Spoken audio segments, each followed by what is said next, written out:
Welcome back to my YouTube channel. तर काय मग झाली की नाही नवीन वर्षाची सुरुवात? 2025 येण्यासाठी फक्त 2 दिवस बाकी आहेत। तर काय करताय तुम्ही? लिस्ट वगैरे बनवली की नाही? 2025 मध्ये काय करायचे आहेत, काय नाही करायचे आहेत काम, ज्या काही 2024 मध्ये चुका केल्या त्या 2025 मध्ये रिपीट करायचे आहेत की नाही करायचे आहेत, आणि प्लस थँक्यू कोणाकोणाला बोलायचंय, कोणाला नाही बोलायचंय, आणि कोणत्या गोष्टी अशा विसरून जायच्या आहेत, नवीन सुरुवात करायची आहे, सगळ्या गोष्टींवर आपण आज बोलणार आहोत। तर चला व्हिडिओला सुरुवात करूया। सर्वात पहिला तर माझ्याकडून सर्वांना हॅपी न्यू इयर, नवीन वर्षाच्या सर्वांना खूप साऱ्या शुभेच्छा। खरं तर आपलं हिंदू नववर्ष हे आपलं गुढीपाडव्याला चालू होतं, पण आता जे होतंय ते आपलं कॅलेंडर प्रमाणे नवीन वर्ष होतंय, पण 2025 तर येतंयच ना, तर त्याच्यासाठी हा व्हिडिओ बनवलेला आहे मी। तर सर्वात पहिलं तर लिस्ट बनवली की नाही अजून, की 2025 मध्ये आपल्याला काय काय कामं करायची आहेत आणि काय काय नाही करायचे आहेत। तर आपण खूप वेळा असं विचार करतो किंवा नियोजन करतच नाही की नवीन वर्षामध्ये आपल्याला काय केलं पाहिजे आणि काय नाही केलं पाहिजे। तर या वर्षापासून का नाही आपण सुरुवात करूया की मला नेक्स्ट इयर मध्ये की या चुका करायच्या आहेत, या चुका नाही करायच्या आहेत। ही गोष्ट माझी झाली किंवा मी अचीव केली या वर्षामध्ये, ही गोष्ट मी ठरवली होती। तर मी तर सर्वात पहिलं सांगते, मी आता लिस्ट बनवणार आहे की 2025 मध्ये मला काय काय गोष्टी करायच्या आहेत आणि काय काय गोष्टी मला नाही करायच्या आहेत। आणि तुम्हाला पण सांगते, तुम्ही पण बनवा की मला कोणती गोष्ट हवे 2025 मध्ये, कोणत्या गोष्टीवरती मला काम केलं पाहिजे, कोणती गोष्ट माझी मला सुधारली पाहिजे, आणि प्लस माझं काय काय अचीवमेंट आहे, मला काय अचीव करायचं आहे, आणि कोणत्या चुका आहेत त्या माझ्या नाही करायच्या असं। तर सर्वात पहिलं तर एक लिस्ट बनवा मस्त अशी मोठीशी, जास्त मोठी नका बनवू, ज्या ज्या गोष्टी तुम्हाला करायच्या आहेत 2025 मध्ये त्याची एक लिस्ट बनवा मस्त। आणि प्लस ती लिस्ट प्रमाणे जर समजा एखाद्याचं कोणाचं असू शकतं की मला सक्सेस हवा आहे, किंवा मला चांगला अभ्यास करायचा आहे, किंवा मला माझ्या करिअरवरती फोकस करायचा आहे, कोणाचं असं माझ्या रिलेशनशिपवरती मला फोकस करायचा आहे, किंवा ऑल गोष्टी सगळ्या। तर सर्वात मेन तर सक्सेसवरती म्हणजे आपल्या करिअरवरती फोकस करा, आणि जी गोष्ट आपल्याला अचीव करायची आहे त्याच्यासाठी आपण डेलीसाठी किंवा महिन्यातून किती दिवस याच्यासाठी देऊ शकतो, आणि प्लस महिन्यातले सुद्धा आठवड्याचे आपण किती दिवस या गोष्टीसाठी देऊ शकतो, आणि आठवड्यातून आलं की दिवसाचे आपण किती तास त्या एका गोष्टीसाठी आपण देऊ शकतो त्याच्यावरती। तर जर समजा कोणाला अशी बॉडी बनवायची आहे, चांगली दुसऱ्यांची बॉडी बघून असं वाटतं की हे भगवान मला पण अशीच बॉडी पाहिजे, किंवा कोणाला असं वाटतं की ह्याला तर सक्सेस मिळालं, ह्याला जॉब लागला मला नाही मिळाला, किंवा एखाद्याचं असतं की याने तेवढे पर्सेंटेज मिळवले मला नाही मिळवता आले, तर तुम्ही खरंच त्या गोष्टीसाठी तेवढं डेलीसाठी 24 तासामधले तर 8 तास आपले झोपण्यामध्ये जातात, ते वगळता जे उरतात तास आपले 16 तास उरतात, त्याच्यामधला आपण किती तास त्या गोष्टीसाठी देतो। जर समजा एखाद्याला जिम म्हणजे चांगली बॉडी बनवायची आहे मुलग्याला, आणि त्याला चांगली बॉडी बनवायची आहे, आणि तो बघतो चांगले रील्स वगैरे बघतो की मला अशीच बॉडी पाहिजे, मी कम्पेअर करतो स्वतःला की माझी नाही होत यार अशी बॉडी, मला पण हवी आहे, पण तुम्ही काय खरंच त्याच्यावरती काम करता का? दिवसाचे किती तास त्या गोष्टीसाठी देता? आणि नाही दिल्यानंतर असं होतं की मी खूप मेहनत तो करतो, मला ही गोष्ट मिळवायची आहे, याला तर मिळाली, मला का नाही मिळाली? तर मग हा प्रश्न स्वतःलाच विचारा की त्यासाठी आपण किती प्रयत्न करतो आहे असं। आणि दुसरी गोष्ट आली मुलींसाठी की समजा एक्झाम्पल की केसांची केअर, किंवा मुलींचे केस गळतच असतात, किंवा स्किनचे प्रॉब्लेम्स काय ना काहीतरी असतात, किंवा हेल्थ इश्यू असतात, तर आपण विचार करतो की तिची स्किन किती चांगली आहे, तिचे हेअर किती चांगले आहेत, माझे का नाही आहेत, माझ्या तर सगळ्या गोष्टी कमी आहेत, देवाने तर मला हीच गोष्ट दिली नाही, देवाने तर मला तीच गोष्ट दिली नाही, तिला दिली मला नाही दिली असं। तर आपण खूप वेळा असं करतो आणि स्वतःला कम्पेअर करतो आणि खूप सॅड असं फील करतो, आणि प्लस स्वतःमध्येच मग निगेटिव्हिटी खूप साऱ्या भरून घेतो।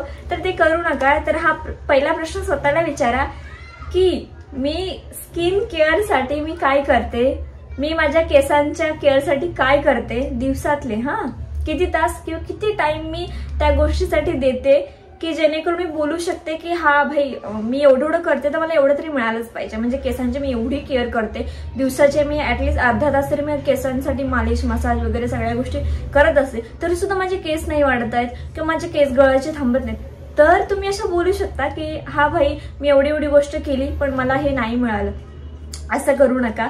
तर कोणतीही गोष्ट ठरवायच्या अगोदर किंवा आपण कम्पेअर करतो एक दुसऱ्याशी कोणतीही गोष्ट बघितल्यानंतर, तर ते करू नका. सर्वात पहिले स्वतःला विचारा की मी ही गोष्ट करण्यासाठी किती % स्वतःचे दिले आहेत.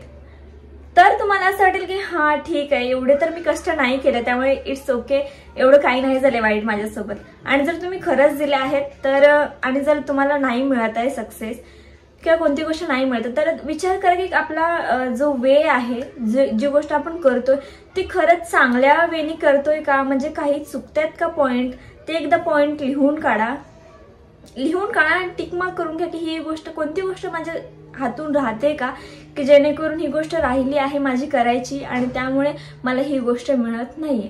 तर ह्याच्यावरती फोकस करा. खूप बोलायला लागले का मी एकाच मुद्द्यावरती. हे भगवान. पहिली गोष्ट आपल्याला लिस्ट बनवायची आहे की मला 2025 मध्ये मला काय करायचं आहे, आणि दुसरी गोष्ट म्हणजे 2024 मध्ये की मी काय काय केलं, आणि 2024 मध्ये माझे काय एम होते किंवा मला काय अचीव करायचं होतं 2024 मध्ये, आणि ते करण्यासाठी मी किती प्रयत्न केले आणि ते मला मिळालं की नाही, ह्याची एक लिस्ट बनवा. ठीक आहे.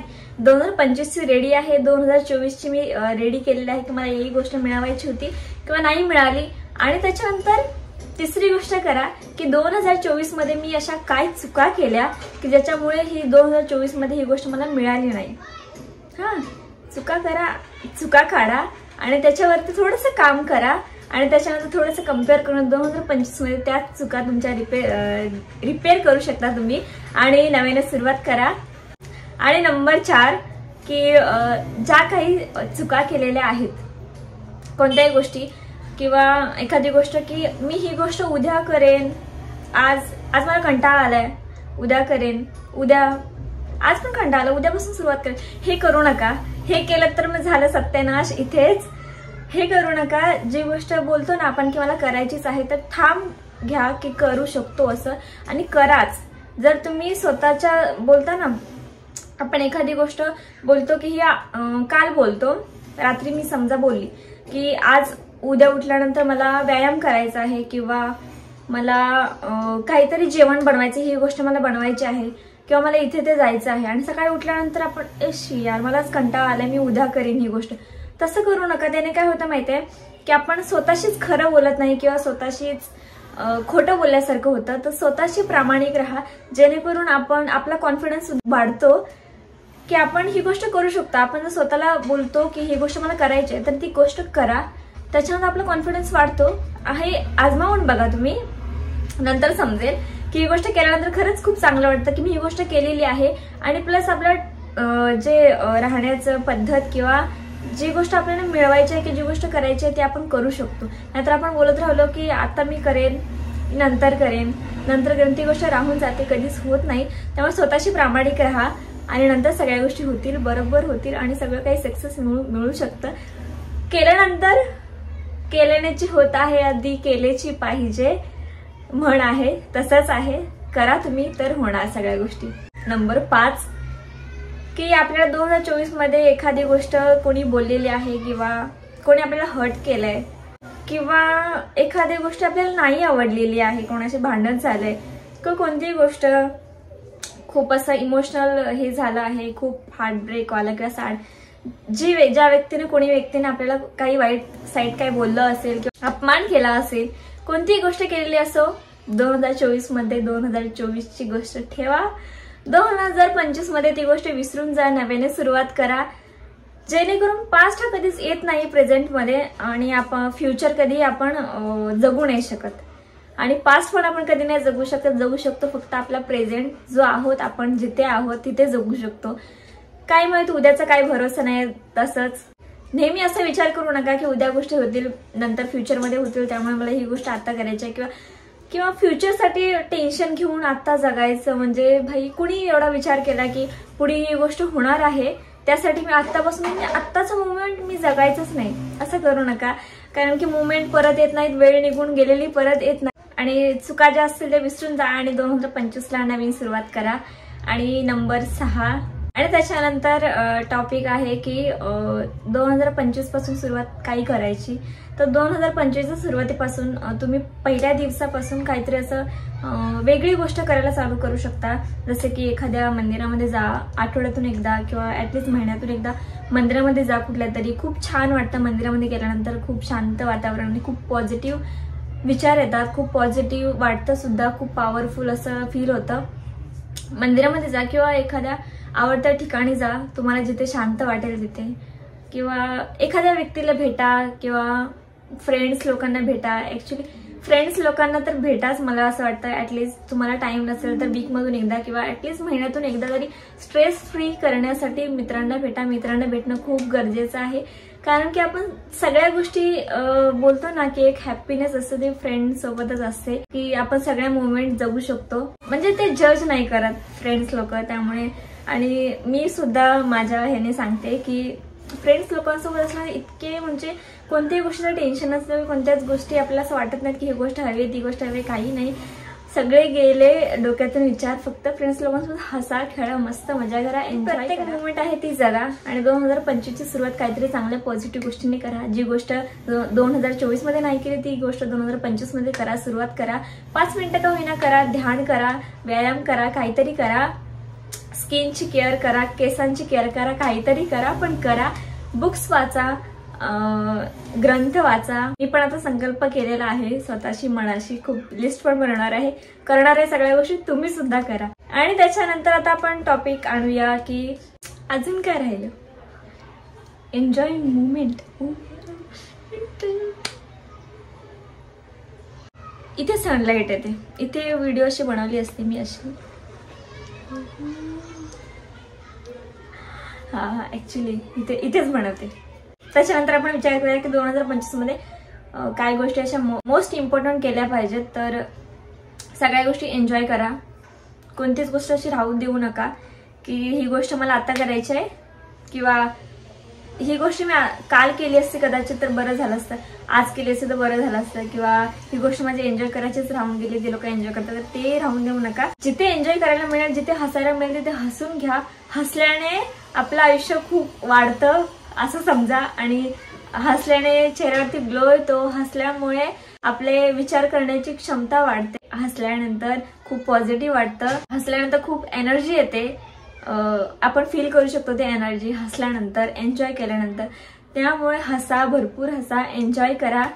आणि नवीन लाईफची सुरुवात, नवीन 2025ची सुरुवात, नवीन वर्षाची सुरुवात खूप चांगल्या पद्धतीने करा. खूप हसत खेळत करा, खूप हसा, खूप एन्जॉय करा. आणि स्वतःचे लक्ष आहेत त्याच्यावर भरकटू नका. सगळ्या गोष्टी मिळतात, प्रयत्न करा. सगळ्या गोष्टी होतात, सक्सेस सुद्धा मिळतं. सगळ्या गोष्टी इम्पॉसिबल वाटणाऱ्या गोष्टी सुद्धा मिळतात. प्रिपेअर करा. आपण खूप वेळा असा विचार करतो की काय योजना बनवली पाहिजे, तर असं नाहीये, योजनाही बनवली पाहिजे. कारण की खूप वेळा असं असतं की आपल्याला म्हणजे की क्लिअर नाहीच आहे ना काही गोष्टी, जे व्हायचं ते होऊ दे असं. तर तसं नका करू. जर तुम्हाला खरंच सक्सेस मिळवायची असेल, कोणती गोष्ट अचीव्ह करायची असेल, हॅप्पी राहायचं असेल, कंटिन्यू हॅप्पी, तर मग अशी लिस्ट बनवा.